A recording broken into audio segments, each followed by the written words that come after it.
Cool. Ready to roll. All right.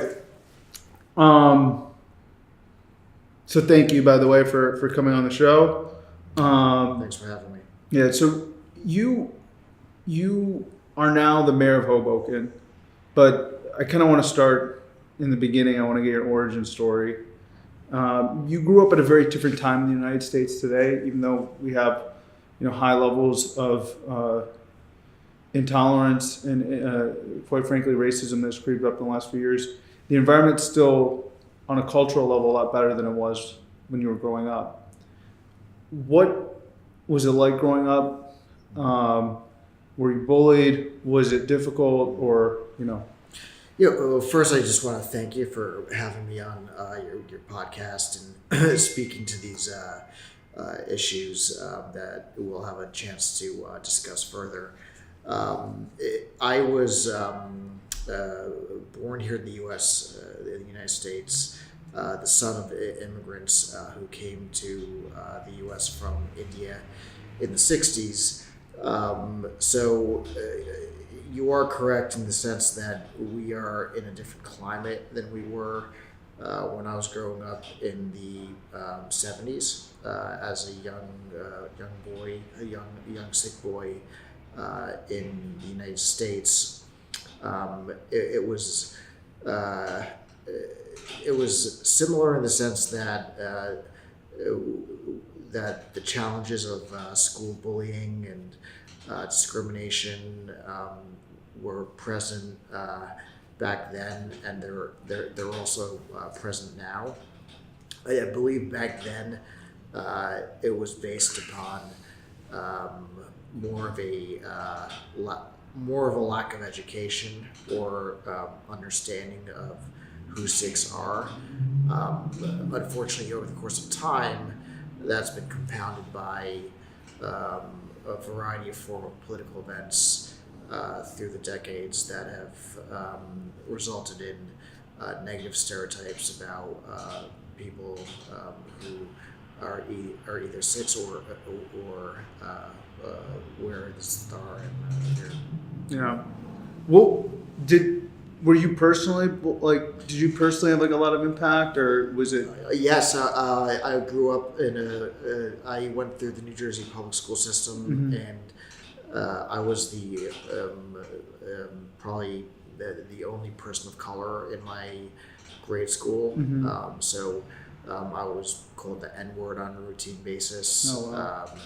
I was my jura, or my hair was constantly touched. I was physically assaulted. I was called names on a regular basis, disparaging names. Just the kind of the picking on you because you look different. Mm-hmm. And fortunately, I had parents who told me that when that happens to you, stand up. Mm-hmm. Be proud of yourself. Be proud of who you are. We had one ground rule. The standing rule was always report bullying to your teachers and the school administrators. But the one ground rule my mother always told me is that if somebody touches your hair, you have the right to physically push back. There was one instance where my mother was brought into school and told that your son was engaged in a physical altercation with another child. Mm-hmm. And she explained that I've given my son permission to defend himself if his articles of faith are under assault. Mm-hmm. Defense of our articles of faith is something that was instilled in me in this context at a very young age. Mm-hmm. Mm-hmm. But look at you now. Now you run the city. I went from that to running the city. So, on the topic of your parents, how does your parents immigrate here? Because usually people have very interesting immigration stories, and there's so many different reasons how people came to the United States. Yeah, so my father came here in the 60s after doing a PhD in I believe, chemical engineering, and then he completed a PhD at Penn State University in Pennsylvania in physics. Oh wow! So he's a smart guy. Yeah. Hopefully the genes, I'm not sure if they passed down or not. But, I think you're good. but yeah, he's got a specialty in that area. But one story that he tells me, which I'll never forget, is that his first day in the U.S., he landed at Kennedy Airport and was picked up by another student to be driven to the campus at Penn State University. And as they were arriving at the university campus, the individual said, we need to make one stop. And he said, where do we need to go? And he said, we need to go to the barber shop so you remove your turban and or remove your hair to make sure that you integrate and you blend in with the rest of the students. And that's not the America that my father envisioned coming to. Right. He envisioned an America where his religion and his religious rights would be respected. Right. And that there would not be a necessity to make a choice between your religion and your ability to succeed. Right. So he chose not to sacrifice his articles of faith. Right. I think that decision was very impactful for both my brother as well as myself. Right. And what's interesting, I think, for listeners that don't know, what the turban represents is a commitment to stand up for equality and tolerance and fight against injustice for all people, which are values that are correct, so core to who we are as Americans. So it's for our community. Making that decision is we came to America to experience those values, and we wear the turban to represent those values. And in some ways, we're asked to remove one to experience the other. Right. Right. Which is rather ironic because there's a very symbiotic relationship between being a Sikh and being an American. Right. The values that Guru Nanak espoused, freedom of religion, gender equality, right. Racial equality. These are all values and principles that are enshrined in the founding documents of this country. Right. The major difference is that the Sikh gurus espoused them centuries before the founding fathers espoused them. Right. The Guru Nanak was very, very progressive. Even by today's standards. Absolutely. Yeah. Even though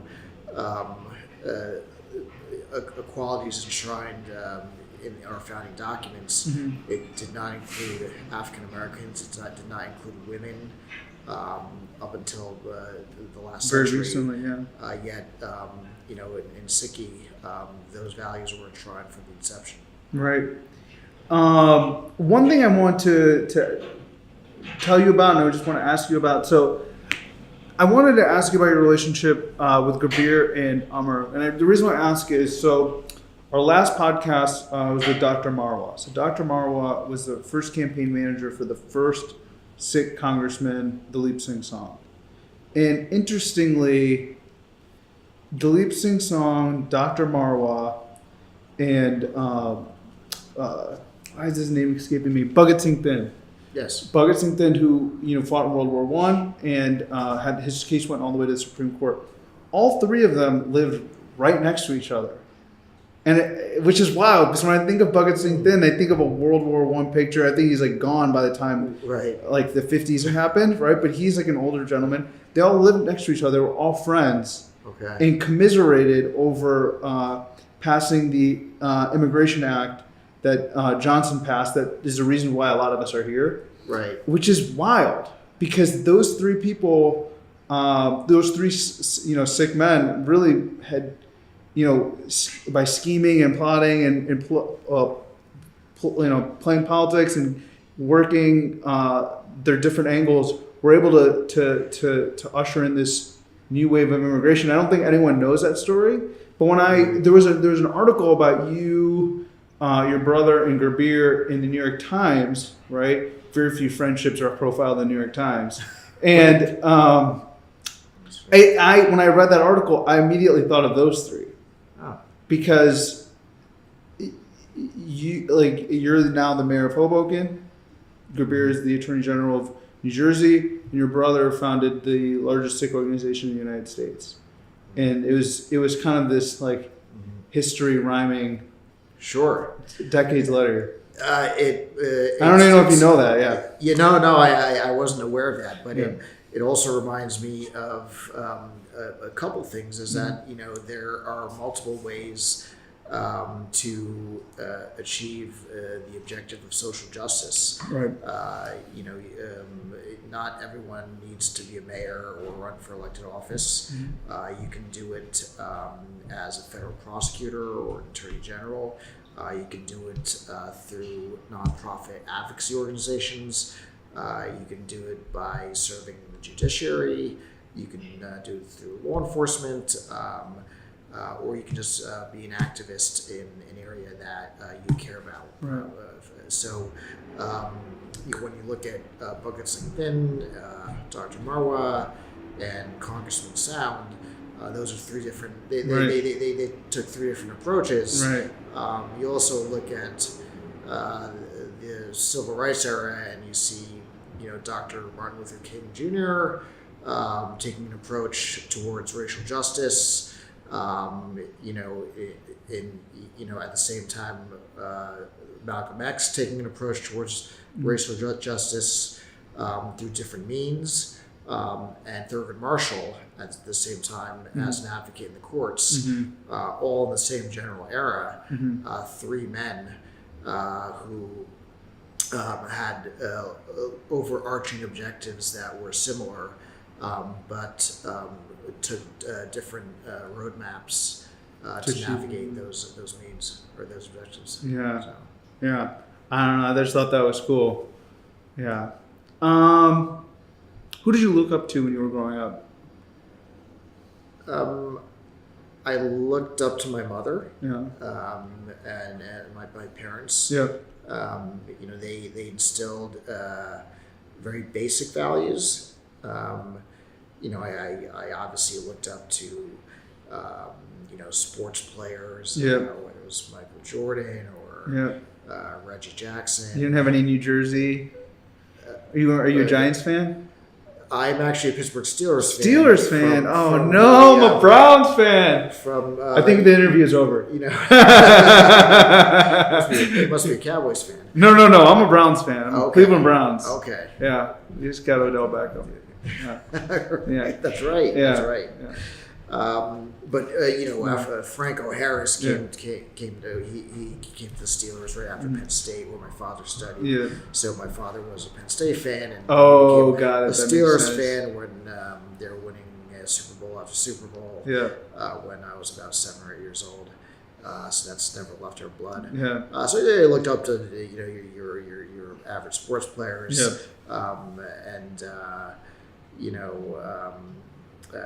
On another level, just learning about Sikh history and some of the heroes of Sikh history as well. Right. The reason why I asked that question is because when you were growing up, and even when I was growing up, there wasn't that many minorities on the scene that you could look up to, and it was strange. And I know the first person I really latched on to was Barack Obama. But we can get into that later. How did you decide to get into public service and politics then? I had a general interest in public service and politics as an observant, meaning somebody who would keep track of what's happening. That really originated from my family dinner table conversations that my brother and my parents would have about topics of the day or the politics of the day, and that really instilled a heightened interest in government politics just growing up. I decided to make that leap of faith and decided to actually run for office, primarily because of two reasons. One is because partially because of President Obama. I was a avid and still am an avid supporter. Yep, me too. Of Senator Cory Booker. Oh, me too. Same. Okay, doesn't change. I've known Senator Booker since he was a councilman. Yep. And volunteered for his elections for mayor and for Senate and now for president. But when Senator Booker decided to support then Senator Obama, I made that decision as well. And after he won the Iowa caucus, I closed my law firm for a week and traveled up to New Hampshire with my brother and started knocking on doors. So when and then my wife and I knocked on doors for Senator Obama with our two-year-old daughter in Pennsylvania a few days before the election.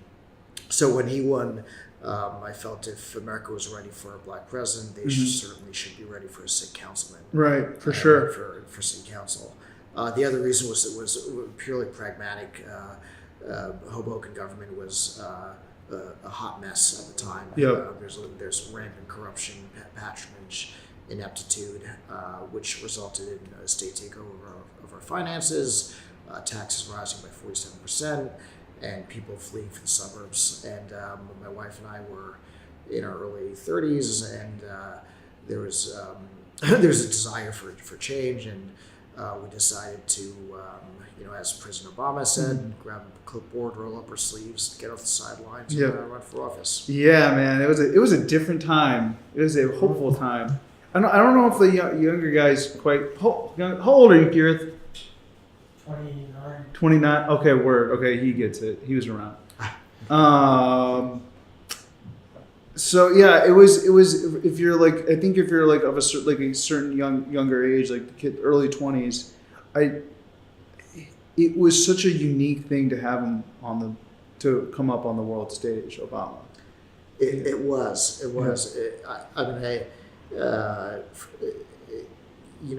I supported him out of a relationship with Senator Booker.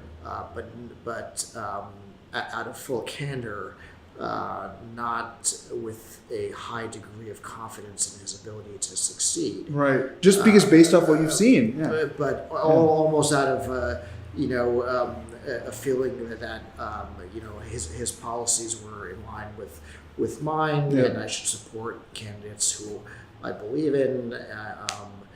But when he was successful in Iowa, it really gave me hope that perhaps this country is, or at least partially, going into a post-racial era where people are starting to judge you based upon your ability to deliver on substantive issues, not the color of your skin or your gender. Right, absolutely. How did your Sikh values affect your decision to go into public service? I think Sikhism, the three main tenets of Sikhism, believing in our Creator, working hard, and charity is the third one. Charity is really, I believe, seeing the connection between yourself and society, meaning not just the Sikh community, but community as a whole. The person who lives down the block from you, your neighbor, your community. Hoboken happens to be my community. So I think Sikhism taught me that you do not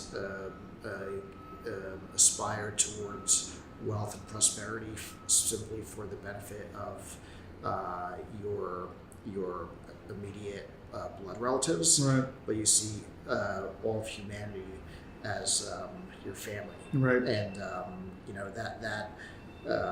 that is very similar to the idea of public service and seeing that connection between your success and the success of society in general, and your obligation as a Sikh to uplift others who might need a helping hand. Yeah, no, absolutely.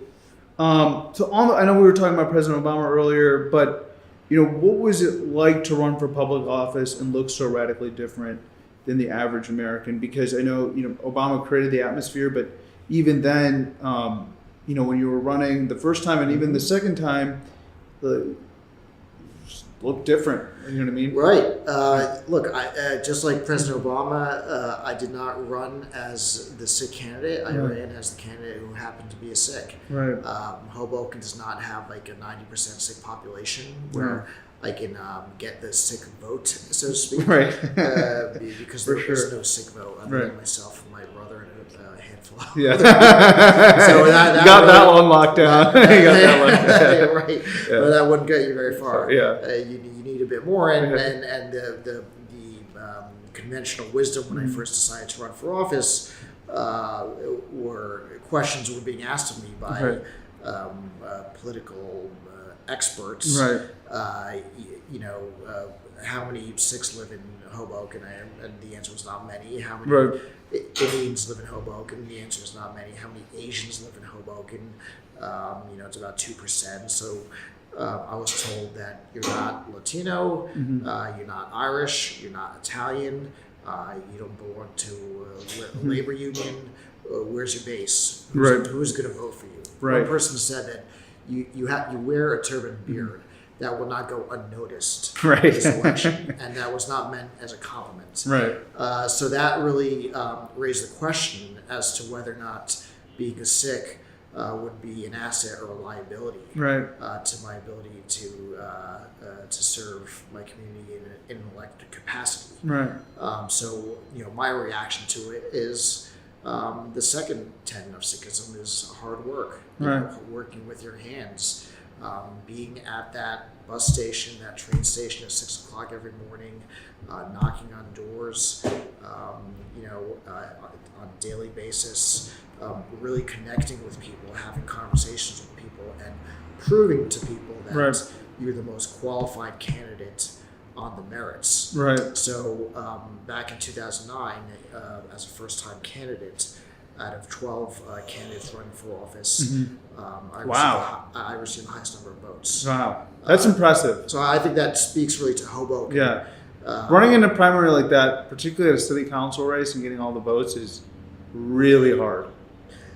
Yes, it is not easy. Nothing was handed to me Right. in politics. Yeah. I You got to hustle. I want to make that clear to the people that are listening. Yes, Yeah. power is not given; it's earned. Yeah. And sometimes it has to be taken. Yeah. Nothing in my political life has been given to me. I have never been anointed to anything. Everything that I'm proud to say that sitting here as mayor is something that I was able to do through a tremendous amount of hard work. Right. Right. So what was the message then that resonated? Because clearly, hustling is a key part of this, but once you knock on the door, people have to be receptive to what you're saying in order for that hard work to actually work. Right. What do you think it is about your message when you're running for city council or as mayor that resonated with so many people? I think people, they want to align with you on the issues, but I think, actual human contact is critical to making people understand and look past the turban and beard and to say, hey, this guy is not that much different than me. Right. One thing that really helped me when I was first running were the debates because they were televised and everyone who was voting were watching these televised debates. They said, wow, he doesn't speak with an accent, even though he looks like he might speak with, he speaks, he's got a Jersey accent, Right. he's an attorney, and it appears that he's fairly persuasive. Yep. Yeah. Yeah. so then you just become a normal guy. Right. Yeah. Exactly. Yeah. So, the after those debates, Yeah. people would stop me in the street and would say, we saw the debates, and you're clearly the most qualified candidate. So it's a matter of breaking past maybe presumptions that people have about you based upon appearance, Mm-hmm. and breaking those barriers. Yeah. It takes time and hard work, but I think the lesson is that if you put in that hard work, you can do it. Yeah, so yeah, totally. You know what's interesting? I don't think I actually ever told this story, but we did a lot of focus groups to develop the message for We Are Six, and we would actually ask people after showing them pictures of different Sikhs if you would vote for them. This is like, I think you had not run at this point. It was way before, actually years before. And we asked, and we showed them pictures of Sikhs, and ones that were like very well polished, just had because all they had to go off as a picture. Right. These people that looked really well polished and like looked professional or had a professional look to them. People were quite actually willing to vote for a Sikh, even though we looked different. It was just like unique insight Right. that like was like not as much of a barrier as we Yeah. think. Right. Yeah. Anyway, Interesting. and I think obviously you're a testament to that. So I want to get into the issues really quick. Where are we on time? It is 11:40. 11:40. Okay, I'm gonna rush through these so we have enough time to get to the cool, more spicy questions at the end. So you just recently announced a pretty major initiative on climate change for Hoboken, the Climate Action Plan. Do you want to kind of talk through that? We the decision of the U.S. government to pull out of the Paris Agreement Yep. really makes it incumbent upon mayors and the states to pick up where the federal government has left off. And I feel that in Hoboken, we need to do our fair share to make sure that we are a sustainable and resilient city and help combat climate change and not contribute to it. So one of those measures was a commitment to purchase all energy for municipal facilities through purely renewable sources, Yep. through like wind and solar, instead of the use of fossil fuels, which contributes to greenhouse gas emissions, which have negative impact on climate change. So there's the rollout of that, and then Hoboken is the first city in New Jersey to make that commitment to go to 100% renewable energy for its municipal facilities. Oh wow! Right now we're at 18%. We're jumping from 18% to 100%. Oh, As excellent. of April, which is a major milestone in terms of advancing these issues. So the reason I asked this question is because as mayor, there's a number of very immediate things that you have to deal with: infrastructure, education, jobs. Why did you feel compelled to do this? And what would you expect to happen if you didn't take the action that you did?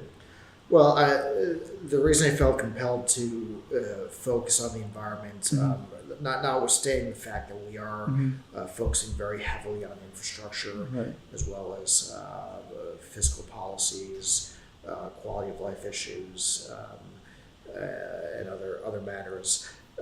Superstorm Sandy had an incredible impact on Hoboken. We're a coastal community. We're below sea level. So climate change has a much more acute impact on Hoboken. 80% of Hoboken was underwater during Superstorm Sandy. Wow. 500 million gallons of water came into the city. We became a bathtub from the north and the west.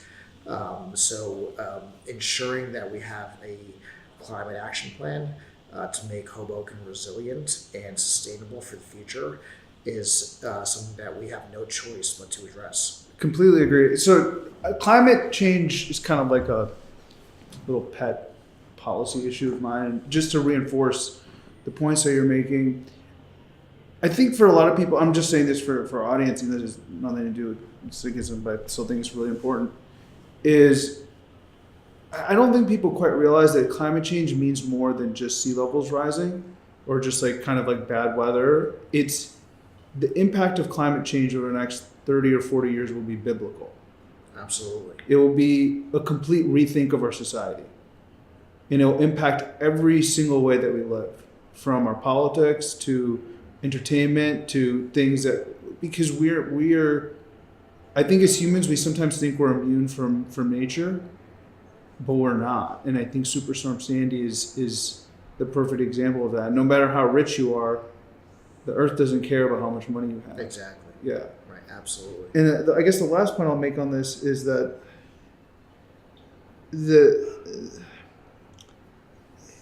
I think we have a moral. I think every leaders like you, I think, and you clearly have already done it, have a moral obligation to make sure that we deal with this issue. Because if you think our politics are destabilized now, imagine when there's hundreds of millions of refugees around the world, and only a million refugees in Syria to completely destabilize Europe. Absolutely. Yeah. Absolutely. So, You know, one of the first, well, actually, the first act in office when I took the oath of office was to come to my office and sign an executive order declaring Hoboken a fair and welcoming city. Yep. It's commonly known as the so-called sanctuary city, but Right. essentially what it means, in addition to affirming our American values of equality for all, is that we will not cooperate with federal law enforcement in the enforcement of federal civil immigration policies. People will be treated with equal rights, Right. irrespective of your immigration status in Hoboken. I thought that was a very important message to send in this national climate Yep. as a first act in office. Yep. It's also something that is perfectly in line with my values as a Sikh, that we should treat everybody with respect and equality, no matter their immigration status. Right. No, totally. I was just going to actually ask you about that. I mean, from that model, how do you think other communities can replicate it? Because it feels like so many of our communities and our politics nationally is so divided on race and religion and even what it means to be an American. And I think that, like you said earlier, it's really now incumbent on leaders, city leaders, state leaders, to take up that mantle. What would you recommend to your peers that are leading cities on this issue? A lot of the presidential candidates and at least on the Democratic side are starting or saying that we need to have a more national conversation about race and racial justice, about reparations for the African American community. And really come to grips with the fact that racial justice or lack thereof is an ongoing problem that stems from the days of slavery, and that notwithstanding many efforts by generations of leaders to correct our original sins as a country, the impacts of that time period are still felt by minorities today. Right. Whether you look at the partnership levels of African Americans at a law firm or any other sector, the disparities, the disproportionalities are still there, Right. and need to be addressed. And just even to tie that back into climate change, right? Like, in order for us to be able to deal with quite literally global problems at that scale, we have to have a cohesiveness within our own communities so that our politics can produce solutions to those problems, nationally, internationally. And if we're so bogged down on almost superficial issues at the point of just making sure we respect people that look different, that we can't tackle these global security threats, I think our children, our grandchildren are going to look at us like we were foolish. Absolutely, yeah. All of these issues to some degree are interconnected, and we really need to break barriers. We have the Sikh community, but the Sikh community is operating in a larger community within U.S. society. Yep. And what impacts the Muslim community or the Asian community or the African American or Latino community, we should pay attention to, and where we can collaborate and support each other, we should take advantage of those opportunities. Because there are times when the Sikh community also needs help. Yeah. We're all in this ship together. Yeah, absolutely. What? I'm going to double up these questions here so we get through them all. What qualities do you think make a good public servant, and what advice do you have for Sikh Americans interested in getting involved in politics and policy? The qualities that I think make for a good public servant are honesty, authenticity, and a fierce focus on advancing the public interest in a way that's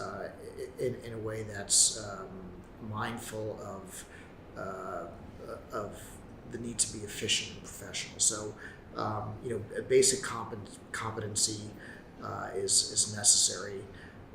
I also think that a good public official is someone who does as much listening or more listening to the public as talking or leading, and being able to acknowledge mistakes where you make them. Those are all kind of qualities I think are important for public officials to have. For any Sikh who wants to go into office or consider running for elected office, my advice is to start small and play a game of long ball. I will tell you that I'm almost certain that every member of Congress at one time served as a councilman or a mayor or a assembly member. Too many times people in the Sikh community, when they decide to run for elected office, say I'm going to run for U.S. Senate, as their first foray into public office. What I did was I took a very hyper local approach, and I ran for what's called Democratic Committee Person, which is literally representing the few blocks of your neighborhood, Right. And getting to know Right. how the system works, getting to know and developing the relationships you need to develop, and then seeing what opportunities present themselves. So that trajectory, I think, is one that takes years, probably decades, if you want to aspire to state or federal office. But the vast majority of people who are in federal office, really start small and make their way to higher levels where they have the ability to influence policies at a higher level. Right. Final questions here. Why do you think it's important for our community to get involved in public service and politics? Because I think for a very long time there was a reluctance amongst the elders in our community to do that. I guess it was somewhat understandable because we were literally trying to financially establish ourselves. I think we both know that this is not a financially lucrative path, but it's a very fulfilling path, and it's very important. So now that we as a community have kind of reached that threshold, why do you think it's important for our next generation to do what you did? Yeah, I think it's important because we want to be in control of our destiny as a community, and we want to be on the side of the table that's making decisions, not on the side of the table that's asking somebody to make a decision for us. Yeah. And in order to do that, you need to obtain power. The way to obtain power is to one way to obtain power is to actually, roll up your sleeves and run for office. And by running for office as a Sikh, I'm acutely aware of the needs of the Sikh community, and I feel in a position to represent those needs, to the extent that I can. Unless we actually get off the sidelines, and it could be running for school board, it could be running for something very modest, or even volunteering for a campaign if running for office is not your thing, or as Attorney General Burwell has done, being a federal prosecutor and then having the opportunity to serve in his current capacity. We need to get to integrate into the public sector in order to have control over our future. Last question for you, because I know you got to go. You're a busy man. What are your thoughts on the future of the United States, given our very turbulent political times? I was reading a poll on the way up here, and it was I think it was on the Washington Post. They're talking about that there's a significant number of Americans that are very pessimistic about the future on a number of fronts, economically and on the environment. People don't believe that our government is capable of dealing with these big problems. They're concerned about the deficit as well. So, what are your thoughts about the future, and then how do you think we can overcome this very divisive time? I have concerns about the future, but in the spirit of Jardikala, I also have a high degree of optimism and faith in the sustainability of our institutions in terms of American institutions. I believe that the pendulum of history and politics swings in different directions over the course of our history, but some of the core values, our Supreme Court, the checks and balances that our founding fathers created in this system of governance have lasted and have been tested very hard during trying times in the course of our nation's history. So even though these are turbulent times, these are times of great concern, I have faith that Americans are able to control their own destiny because we are protected by these institutions that are inalienable, meaning that they come from, I believe, as a Sikh, from our Creator. So I don't think that they can be taken away from us, and if they are taken away from us, we've created a system of protections to seek redress. So I believe that, notwithstanding efforts to undermine those values, to undermine those institutions, that we will sustain, and get through these turbulent times with persistence and with faith in our values. The last thing I'll say, and this is just a comment, I got involved in politics around the same time, and I have to say, just seeing you come up and has been something pretty special, because when I started, we were 6 in 2014, or National Sikh Campaign 2014, and we were 6 in 2017. The intent was that hopefully we could foster an environment so that somebody like you would come through the ranks.